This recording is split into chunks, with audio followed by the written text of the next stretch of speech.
And I love that Chinese medicine looks at our body as a whole and helps us to reconnect our mind, body, and spirit. And I'm really glad that acupuncture is starting to become more well known and accepted today than before because more and more people are finding health and healing through Chinese medicine. I mean, I can speak for myself because I have been I've been doing acupuncture. I think it's been 3 years now. And Hmm. just a little background about how I got connected with Finney. I get acupuncture at Within Flatiron here in New York City. I haven't tried any other studio since I've started. I don't believe I've ever shared this with you, but after our first session, I said, I don't want to see anyone else.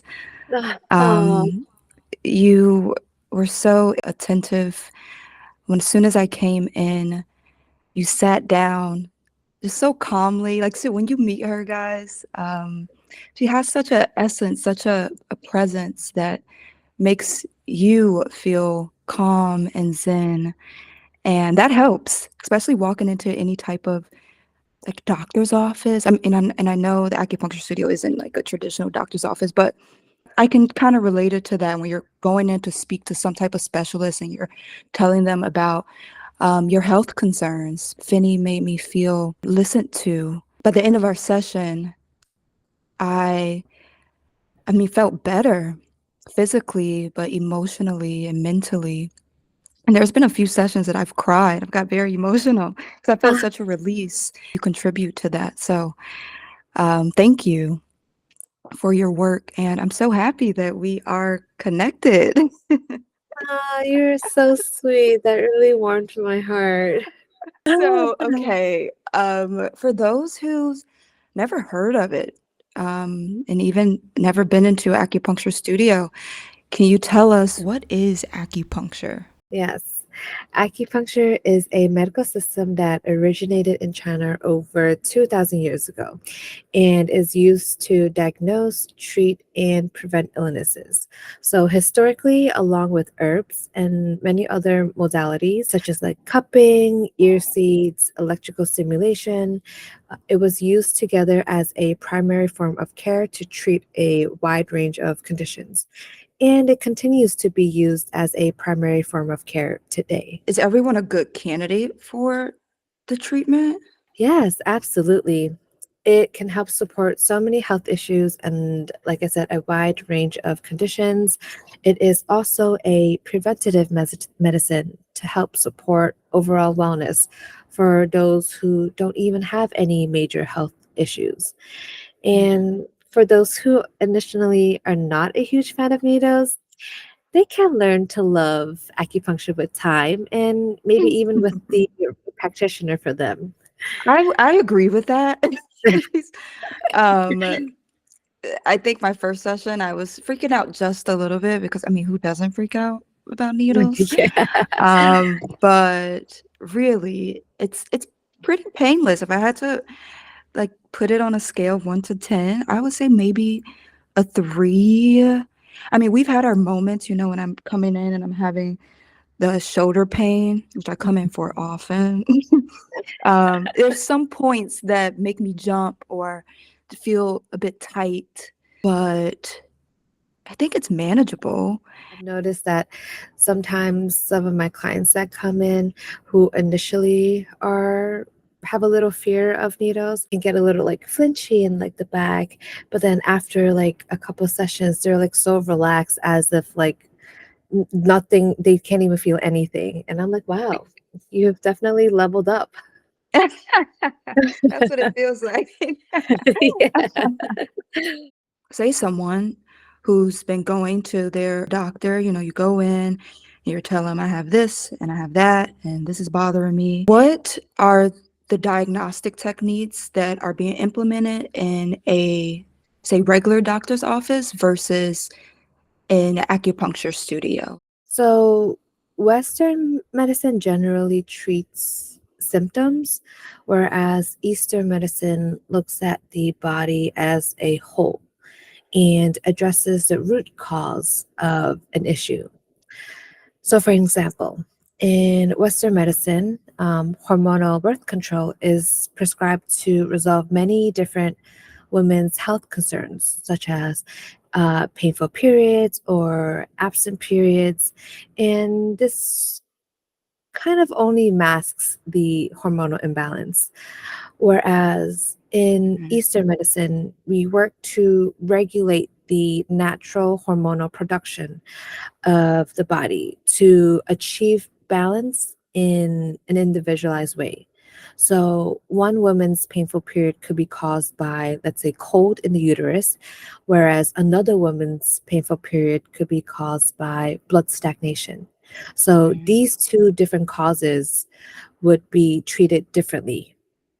And of course, Western medicine do have many strengths and allows for comprehensive testing and diagnostics, which can be integrated and quite beneficial to an Eastern medicine approach and care plan.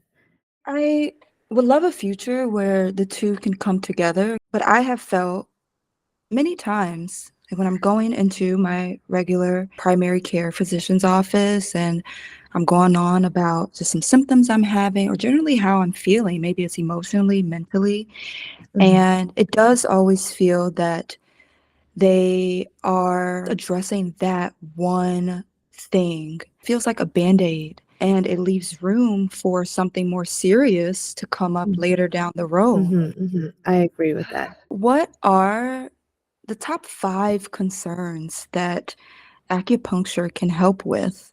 It's so hard because I've definitely seen so many people that come in with many different concerns, issues, conditions, and I'm sure there's still so much more that I have not seen. But I would say the most common are stress and anxiety, muscular tension or pain, menstrual cycle issues, digestive system issues, and sleep issues. Do you set them up on, say, like a treatment plan? It Absolutely. Typically, I would start them off with once a week for 1 month, just to get your body started, get yourself in a good routine, and create a base and foundation for your body.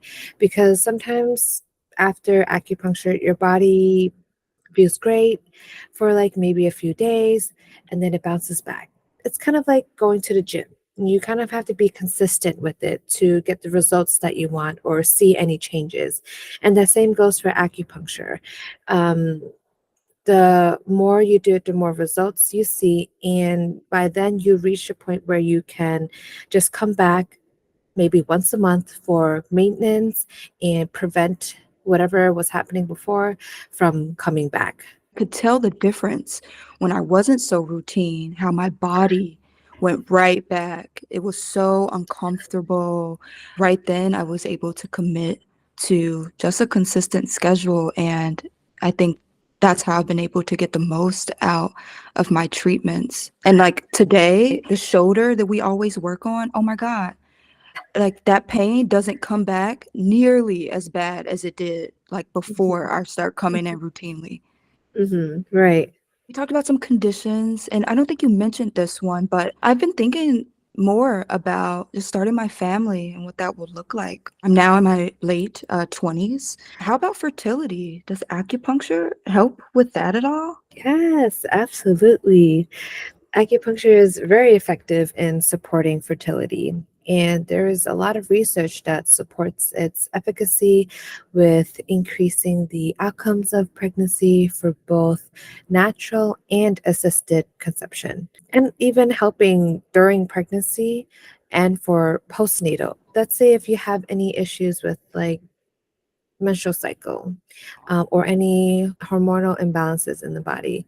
It helps you with balancing out those hormones and prepare your body for fertility whenever you are ready for it. I'm curious about the potential overlooked factors contributing to issues like fertility. We mentioned stress and anxiety, digestive disorders. What are the primary and perhaps less obvious aggressors against our body systems that can be influencing these conditions? So there may be things like gut dysbiosis, and meaning the Hmm. imbalance in the gut microbiome community, bacteria overgrowth or undergrowth, parasites, poor absorption of nutrients, maybe even unresolved trauma that gets manifested in the body, environmental toxin or mold exposure in where you're living, and even side effects of prescription drugs. Wow. I just Mhm. maybe I was listening to a podcast talking about just like the everyday toxins that we don't even think about. Food is the first one. Our food is grown and sourced, the pesticides, but also our personal care products, right? Our skincare, Right. our body care, our air quality inside, like inside of our homes, and of course, outside. Quality of water that we're drinking, I Mhm. guess, blew my mind in a way because you just don't think about it and the way that they can be harming our systems. That's another conversation, it feels Right. like, but Right. Right. Things that you wouldn't think that would affect you or affect your body, but it's there. It's all around us. Hmm. Facial acupuncture. I feel like in sessions we've had together, we've done some points in my face. The one I remember is the sessions when I'm coming in because I have some type of sinus issue, and immediately I felt relief. I mean, like after the 45-minute session, I got up and I'm like, I could breathe through my nose again. I see how that's effective, but what about like, I don't know, people dealing with, say, chronic skin conditions? Yes. So facial acupuncture is a natural way of reducing signs of aging and good for promoting skin health. It's actually considered an extension of traditional acupuncture, also based on many of the same principles and uses the whole body approach. So it can help brighten and smoothen our complexion, reduces the puffiness in our face, improves the circulation of our face, reduce those fine lines that we all see when we like smile or like, like look at certain things and you're like, oh, what is that on my forehead? It also helps preserve like the elasticity of our skin. It promotes new tissue formation and especially the collagen production, which everyone loves. So much more. So even like you said, like even points on the face help clear the nasal passage, help you like clear the congestion that you're having in your nose. And as well as like helping you induce relaxation and and reduce stress. So there's so many Mhm. things that you can do for your face. There are channels throughout the whole body. That's how we say the whole body's connected. In these terms, it increases like the blood flow and the flow in the skin. So it helps detox the skin while increasing the density and making it more visible and firm and glowing. It's kind of unfortunate that sometimes acupuncture is a last resort for those who have done all that they can to resolve their issue and still have not found relief through Mhm. Western medicine. And I would say one of the best part of acupuncture is that you don't necessarily have to have any issues to get acupuncture because it's a great preventative medicine to help promote a sustainable life.